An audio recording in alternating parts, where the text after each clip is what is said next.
जय माताजी, जय श्री कृष्ण। केम छो बधा यूट्यूब फेमिली मित्रों? मजामां ने?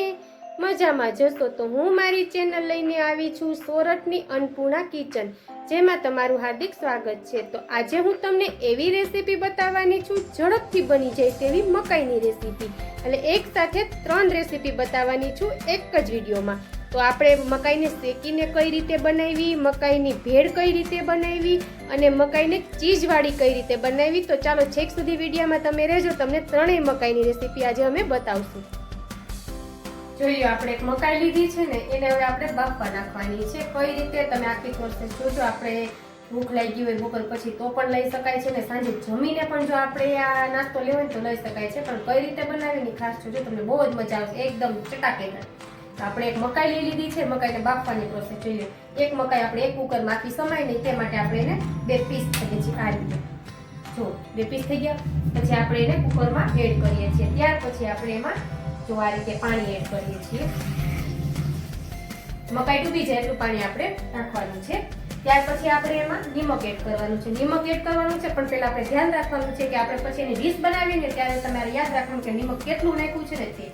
તો આપણે એમાં અત્યારે થોડું નિમક એડ કરીએ છીએ, કેમ કે પછી આપણે ડીશ બનાવવામાં પણ ઉપયોગ કરીશું। ત્યાર પછી આપણે કુકરને બંધ કરી લઈએ છીએ આ રીતે। જો તો બંધ થઈ ગયું ત્યાર પછી આપણે સ્ટવ ચાલુ કરી દેવાનો છે। આ રીતે સ્ટવ ચાલુ થઈ જાય ત્યાર પછી આપણે એમાં કુકર મૂકી દેવાનું છે। આમાં આપણે 5 થી 6 સીટી બોલાવવાની છે, કેમ કે મકાઈ બફાતા થોડી વાર લાગે છે। તો મકાઈ બફાઈ જાય ત્યાર પછી આપણે કેવી રીતના દાણા કાઢવા, કેમ કે તમે મશીનનો ઉપયોગ કરતા હોય દાણા કાઢવાનો તો એનાથી કરવાનો, અને હાથથી ઉપયોગ કરતા હોય તો એનાથી કરવાનો। અને ત્યાર પછી આપણે એની ડીશ બનાવવાની છે। ડીશમાં શું શું એડ કરીએ તમે જોજો, કેમ કે આપણે આ જમીને પછી પણ લઈ શકાય છે, અને કોઈને જો સાંજના ખાવાનું એમ હોય કે મારે હળવું ખાવું છે તો પણ તમે લઈ શકો છો। અને આપણે બપોર પછી કોઈ છોકરાને ભૂખ લાગી હોય અને ઝડપથી નાસ્તો બનાવી દેવો હોય તો પણ તમે લઈ શકો છો। એટલે આ તમારે ઓછામાં ઓછી 10 થી 15 મિનિટમાં તૈયાર થઈ જાય છે। તો ચાલો હવે આપણે આગળની પ્રોસેસમાં મળશું। જોઈ લો આપણી મકાઈ બફાઈ ગઈ છે સરસથી। આપણે એક મકાઈ બાફવા નાખી હતી ને તે, તો હવે આપણે છે ને આના દાણા હવે કાઢી લેવાના છે મકાઈના, ને આપણે કઈ રીતે સરસથી મકાઈ ઝડપથી ખાઈ શકીએ ને આજે અમે તમને તે બતાવવાના છીએ। તો ચાલો હવે આપણે દાણા કાઢવાની પ્રોસેસ ચાલુ કરી દઈએ। જોઈ લો આપણે મશીન વડે આવી રીતના દાણા કાઢી શકીએ છીએ, કેમ કે મકાઈ ફૂલ ગરમ છે એટલે આપણે સરસથી કપડું લઈને અને એને પકડી રાખીએ છીએ। જો આ રીતે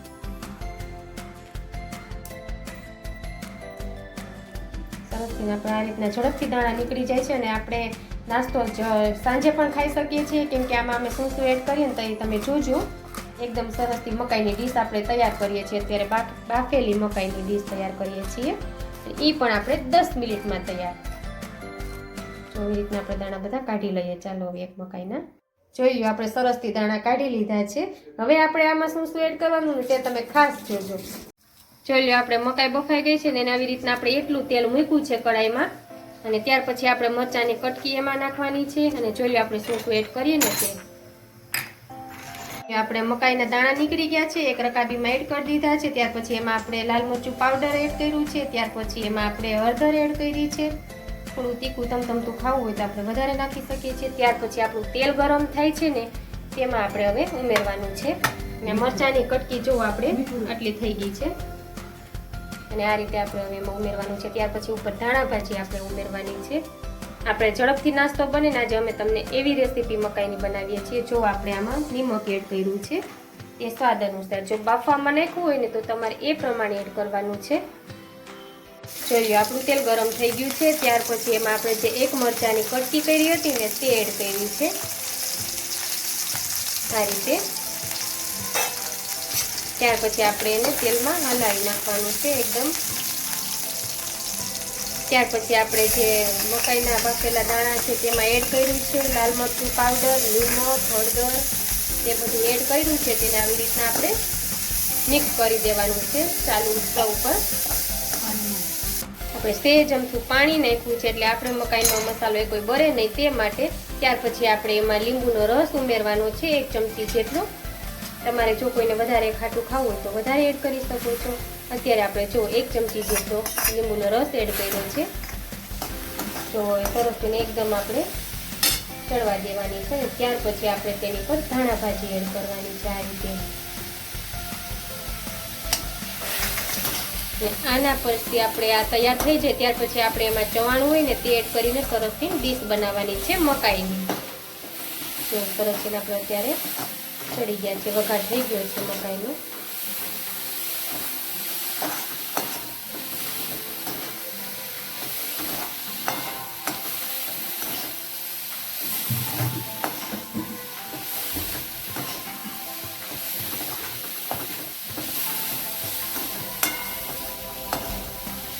ત્યાર પછી આપણે ગેસમાં ધીમા ગેસે એને હલાવવા રાખવાનું છે. આપણે મકાઈ સરસથી વઘાર થઈ ગયો છે ને તૈયાર થઈ ગઈ છે. એમાં કોઈ રાઈ જીરું એડ નથી કરવાનું, બસ એટલું જ એડ કરીને સરસથી બનાવવાનું છે. જોઈ લો, આ મકાઈને આપણે બાફેલી છે, તેમાં આપણે નિમક એડ કર્યું છે, આપણે લાલ મરચું પાવડર એડ કર્યો છે, ત્યાર પછી આપણે લીંબુનો રસ એડ કરવાનો છે. એક સાથે 3 ડીશ આપણે તૈયાર થાય એવી મકાઈની આપણે આજે બતાવીએ છીએ. જોઈ લો, પછી આપણે ચીઝ ઉમેરવાનું છે તેમાં આ રીતે. જોઈ લો,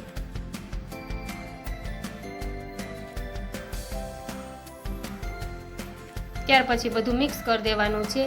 આપણી એક આવી રીતના વઘાર કરી લીધો છે, ત્યાર પછી આ બીજી રીતના મકાઈ છે, આપણે એને આવી રીતના કરવાનું છે. જોઈ લો, આને આ રીતે પછી મિક્સ કરી નાખવાનું છે બધું સાથે. આપણે નિમક એડ કર્યું છે, પછી લાલ મરચું પાવડર એડ કર્યો છે, ત્યાર પછી ચીઝ ખમણીને એડ કર્યું છે આ રીતે બાફેલી મકાઈમાં. ચલો, સરસથી આપણે મકાઈની ડીશ આ પણ તૈયાર થઈ ગઈ છે. એટલે ઝડપથી તમારા ઘરે મકાઈનો આપણે બનાવી શકો તેવો સૂકો નાસ્તો આપણે બતાવીએ છીએ આજે. ચલો, આપણે તે મોટી ડીશમાં એટલા માટે એડ કર્યું હતું હલાવવાની મજા આવે. ત્યાર પછી આપણે એને નાની પ્લેટમાં એડ કરી દઈએ છીએ આ રીતે. આ ચીઝવાળી આપણી મકાઈ બની ગઈ છે સરસથી. જોઈ લો, આપણે આ વઘાર કર્યો છે મકાઈનો, તેમાં આપણે ચવાણું એડ કરવાનું છે. જોઈ લો, આ રીતે. એટલે સરસથી આપણે સ્વાદમાં સરસ લાગે તે માટે. જોઈ લો, આ રીતે ચવાણું એડ કરીને પછી આપણે એને ખાવાનું છે. જો આ રીતે મિક્સ કરી દેવાનું છે એની સાથે ચવાણાને.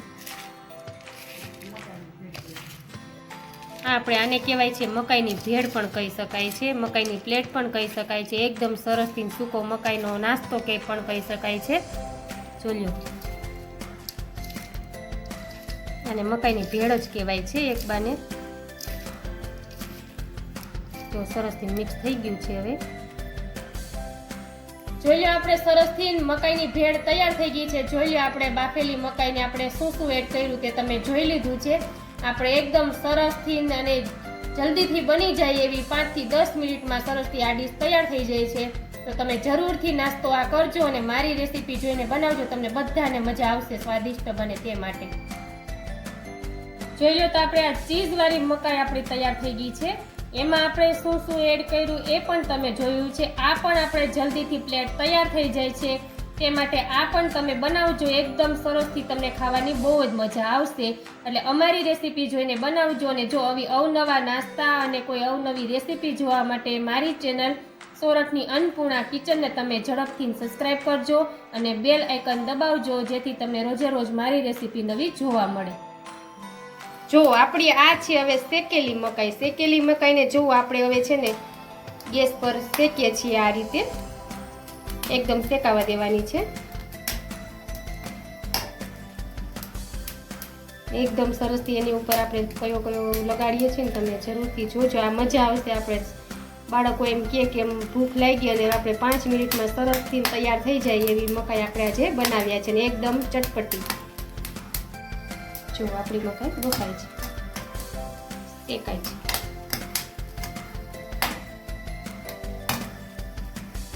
જોઈ લો, આપણી મકાઈ પૂરી શેકાઈ ગઈ છે આખી. આ રીતે જોઈ લો શેકવાની છે આપણે. જો આટલી આપણે શેકવાની છે સરસથી આપણી મકાઈને.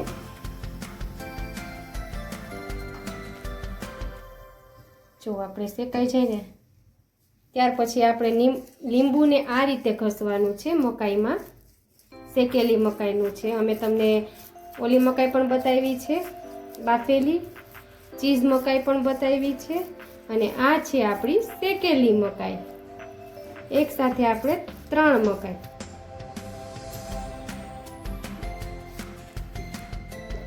જો આ રીતે પછી એમાં નિમક પણ લગાવવાનું છે. જો એ તમારી રીતે લગાડી શકો છો તમે. આપણે આવી રીતના નિમક લગાવી દેવાનું છે.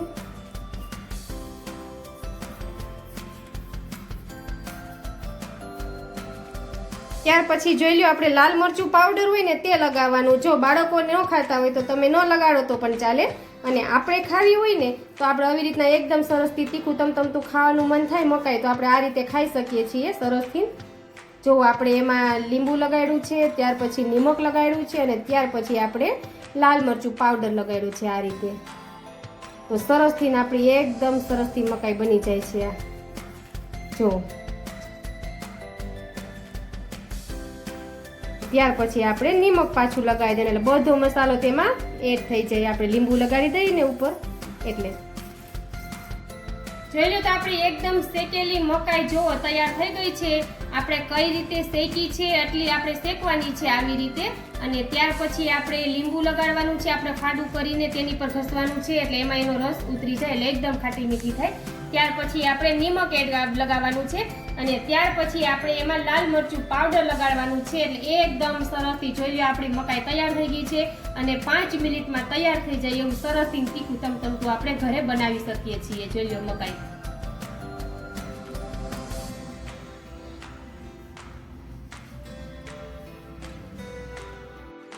તો તમે જોઈ લીધું ને આપણે કઈ રીતે મકાઈને ભેળ બનાવી ને બધું કઈ રીતે આપણે એને બાફી અને કઈ રીતે આપણે બધો મસાલો એડ કર્યો છે તે. તો જરૂરથી તમે એ રીતે બનાવજો, ઝડપથી બની જાય. કેમ કે બાળકો જીદ કરે કે મમ્મી મકાઈ ખાવી તો આપણે ઝડપથી તેને બનાવી શકીએ છીએ. એટલે કે 5 થી 10 મિનિટમાં આ વસ્તુ બની જાય છે. તો અમે જે આ રીતે બનાવ્યું એમ બનાવશો ને તો તમને બધાને ભાવશે. એકદમ સરસથી તીખું તમતમતું અને ચટપટું બને છે. તો મારી રેસીપી જોઈને બધાય બનાવજો. અને હા, જો તમને વિડીયો ગમ્યો હોય મારી રેસીપીનો તો જરૂરથી કોમેન્ટ બોક્સમાં જણાવજો. અને મારો વિડીયો તમે શેર કરજો, લાઈક કરજો અને સબસ્ક્રાઈબ પણ કરજો, જેથી રોજે રોજ તમને મારો સાથ સહકાર મળે. અને હા, જો તમે છે ને બેલ આઇકન દબાવવાનું તો ભૂલતા જ નહીં, જેથી રોજે રોજ તમને મારી નવી નવી રસોઈ સૌથી પહેલા જોવા મળશે. તો ચાલો, છેક સુધી વિડીયો જોવા માટે તમને બધાને થેન્ક યુ. જય માતાજી, જય શ્રી કૃષ્ણ.